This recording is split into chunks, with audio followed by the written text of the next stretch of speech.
This $800,000 home in Raleigh looks like a dream, doesn't it? But what if I told you a new highway is being constructed nearby? Would you still be interested in it? What if I also told you this home is near a landfill? Would you still be interested in it? You know, these are some of the things that many buyers today don't even think about searching for or even looking for. But in today's video, I'm going to be sharing with you the top 5 things that you should be reviewing or searching for when looking for a home, so you don't end up costing yourself a large amount of sum of money or even costing yourself a bad decision. But before completely going into the video, watch this clip here so you have an idea of where the housing market is and where is it going. That way you know exactly how to prepare yourself. Redfin CEO Glenn Kelman. I don't know. Affordability still feels like an issue. Hi, Glenn. Tell us what's happening. Affordability, of course, is still an issue, but it's gotten so much better. Mortgage rates have come down a little bit, which means that it's about $20,000 cheaper to buy a house. Your mortgage payment is about $200 less a month, and buyers are responding to it. So we've gotten a little bit of a relief.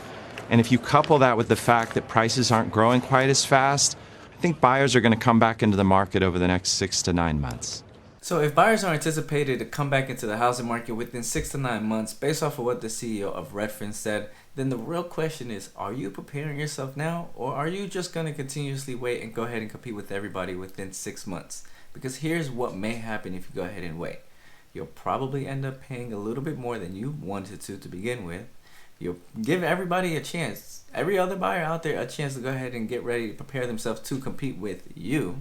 And don't be surprised if you end up in a multiple offer or even a bidding war situation, because again, you're giving everybody an opportunity to go ahead and prepare themselves. In fact, look at this. As of June of 2025, 20% of homes have been receiving multiple offers, primarily in the Northeast and Midwest. But keep in mind, this is happening in a market that is not favorable to buyers at all. But let me know in the comments where you stand. Do you think bidding wars are going to come back? However, the very first thing you should check out for is the future development of that area, or even the city zoning, because I don't know why, but many buyers fail to realize that yes, your backyard can still become a highway. In fact, I actually know someone that this actually happened to, where he purchased a home. There was no highway in sight. There was already plans, but these plans were not disclosed to him for whatever reason. So now maybe 2-3 years after time has elapsed since he's been in that home, now he has a highway in his backyard and he can hear every single car. So if you don't want to be put in those situations at all, then of course knowing what the future plans or even the development is for that area is going to help you avoid scenarios like that. Because if you don't know, just about every city has a comprehensive plan where they literally tell you what they're going to do, what their goals are, what projects they even want to implement. So you can go ahead and take a look at that. Now, don't get me wrong, it is an intensive document. So you're going to want to be a little bit more specific on the places that you're purchasing in to help you avoid unnecessary information that may not be compelling or even that you need at that time. But I know some of you may not even care that there's a highway in your backyard. You may even look at it like, well, I have easy access to get to wherever I need to get to. Which, valid point. But let me know in the comments, would you buy a home if you knew that a highway is going to be really close to your home? The next piece of information that you should always be looking at prior to even making an offer is the seller's disclosure.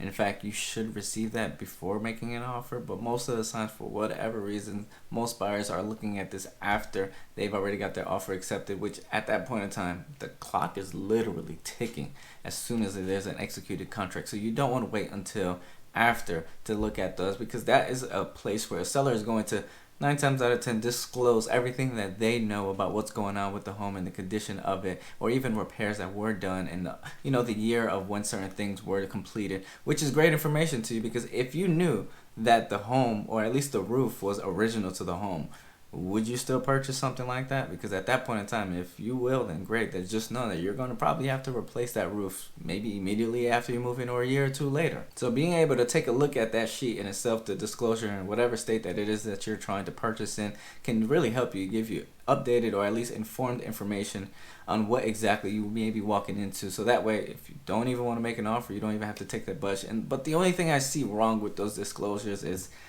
sometimes sellers aren't all being truthful or forthtelling or honest with those sheets in itself, and there's a really hard way for you to determine that a seller is not being truthful. So take it with a grain of salt. Just know that you're still gonna have to do your own due diligence and your research to be able to determine some of the things that are in the condition of the home in itself. But if there's one thing I really want you to take a look at, I want you to see if that home was either owner occupied or if it was a rental. because those are two different scenarios. Of course, if someone is owning the home and living in it, chances are they're going to probably take a little bit more care of it. Whereas if it's being a rental, then there's a chance that it may not be as, well kept and taken care of, because those are two different scenarios there. And so I really want you to see that, because that is a key telling point of, what condition of the home it may be and what exactly you may have to repair yourself or even do yourself. And there is another report or disclosure that I do want you to ask for, but it is a little bit tougher to get, especially prior to making any offer. So I will get back to that one later, because this one step here, I do not want you to skip. I don't care if you're buying a home today. I don't care if you're buying again in another 10, 15 years. This step should always be included in your process when you're looking at any home. And that is to check the FEMA's flood zone map. I'm sure you all have heard stories, probably even have personal experiences of individuals having a lot of issues with insurance companies nowadays.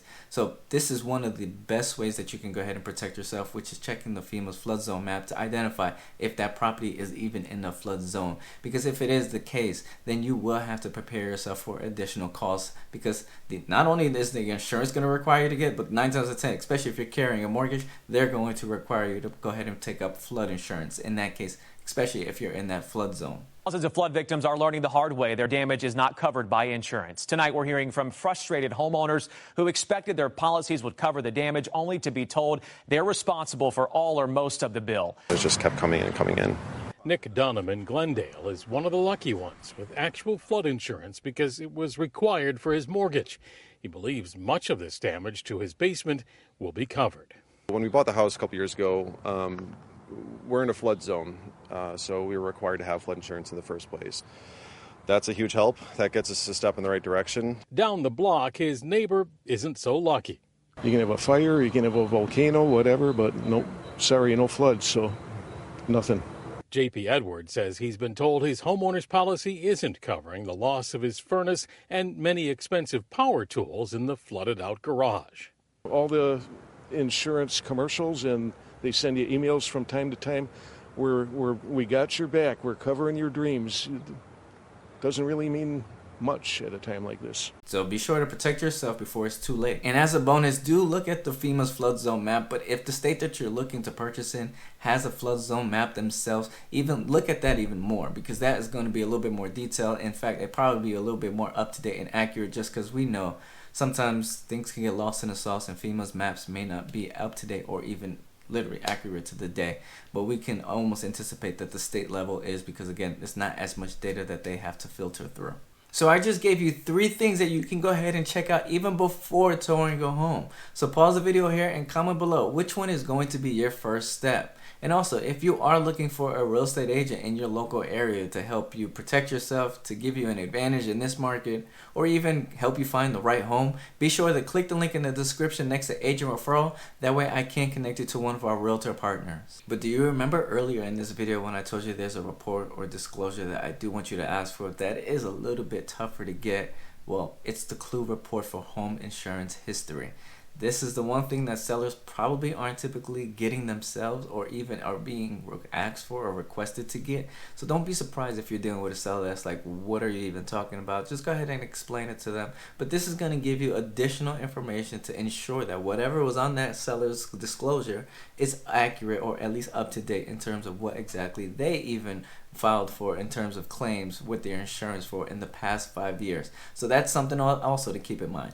This information that you're going to get is not from the day that they acquire the property. It's from the 5 years from when they, of course, listed the property or when you're trying to purchase it up until then. So that's something that does suck about it. But again, this is not something that you're going to get easily accessible or easy access, because it's not a required document. So yes, you can try to fight for it. I mean, chances are, will you get it? It's a hit or miss depending on how every seller wants to be with you. But it is helpful if you do get it, because now you can compare and contrast and really see if there was real claims that were put on the home. Because we all know if there's a real big issue with any home, we're calling the insurance company before we go ahead and take anything out of our own pocket. And I know, a lot of you already hate the HOAs, but they're everywhere, and it's even harder to avoid nowadays. So if you do have to end up and find yourself in an HOA community, of course be sure to read the CC and Rs just so you know exactly how that community is even ran. But if you wanted to take it a step further, call the HOA directly and have a little nice interrogation system with them. That way you can identify, are there any ongoing lawsuits? What's their reserves look like? Are there any future plans that are going to be projected onto the community residents? Or have there been any special assessments? How have the HOA fees done in the past? What was the most recent increase? Right, these are questions that you can go ahead and pose to that HOA directly to help prepare yourself. Is that even a community that you want to be a part of? And since you stayed to this point, I got 2 additional items that you're going to want to go ahead and check before officially closing on that home and calling it yours. And that's first, looking for unpermitted work. And then also make sure a title search is being done. That way you can make sure that that title is clear and you won't have any issues. I mean, I've had a client in the past that literally before he even purchased a home, the neighbor literally approached him, which I think is pretty nice, but it wasn't that big of a deal in my opinion, just because it was like, yeah, anyways. But I had a client of mine who was purchased her home and the neighbor approached him and was like, hey, your fence is on my side of the yard. And my client was like, I don't even own the home yet, but you know, we'll take care of it. We'll get to the bottom of it. Just because, again, it wasn't that big of an issue. It was just, you know, one of those situations where, you know, everyone wanted to nitpick in that situation.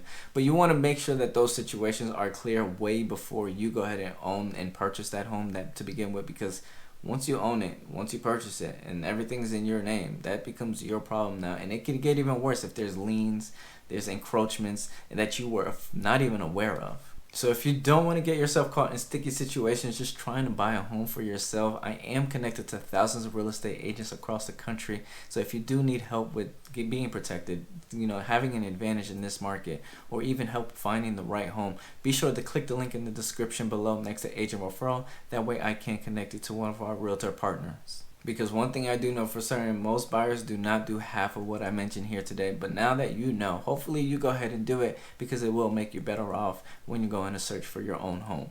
If you found this video helpful, be sure to like it, and also do yourself an even better favor, right? Share it with someone else that you know is in that process of searching for a home. That way they don't catch themselves in these weird sticky situations. But thank you all for watching. My name is Roney Polynice. Consider subscribing, and remember, I got your back.